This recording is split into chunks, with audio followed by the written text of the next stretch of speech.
সবাই একটা প্রশ্নের উত্তর খুঁজছেন। বিশেষ করে যারা গ্রামে থাকেন তারা আমাকে জিজ্ঞেস করেছেন, ভাই ঢাকাও কি কারেন্ট যায়, মানে লোডশেডিং হয়? উত্তর হচ্ছে না। ঢাকায় আমি যে এলাকায় থাকি সেটা মূলত মধ্যবিত্তদের এলাকা।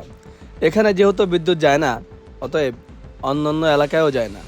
আর গ্রামে যেখানে প্রতিদিন 10 থেকে 12 ঘন্টা লোডশেডিং হয়, ঢাকায় গত 15 দিনে 1 ঘন্টার জন্য লোডশেডিং হয়নি। হয়তো এর অনেক কারণ থাকতে পারে। শহরে থাকা মানুষগুলো এদেশের নাগরিক, গ্রামে থাকা মানুষগুলো এদেশেরই নাগরিক। বৈষম্য বিরোধী আন্দোলনে হাসিনার পতন হয়েছে ঠিক, কিন্তু দেশে বৈষম্য রয়েই গেছে। ঢাকার একটা মাঝারি সাইজের গার্মেন্টসে 1 ঘন্টায় যে বিদ্যুৎ ব্যবহার করা হয় তা দিয়ে 10 থেকে 12টা গ্রামের মানুষের ন্যূনতম 15 দিনের বিদ্যুতের চাহিদা মিটবে।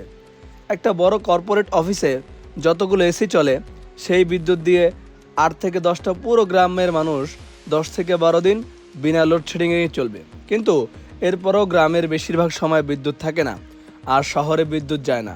এর মূল কারণ কি? এর মূল কারণ আমি মনে করি আন্দোলন। গ্রামে 3 সপ্তাহ বিদ্যুৎ না থাকলেও শাহবাগে এসে কেউ আন্দোলন করবে না, মহাসড়ক অবরোধ করবে না, প্রধানমন্ত্রীর বাসভবন ঘেরাও করবে না, প্রেস ক্লাবে মানববন্ধন করবে না। এগুলো সরকারও জানে, তাই শহরের মানুষকে তারা ভয় পায়, আর গ্রামের মানুষকে কোনো তোয়াক্কা করে না।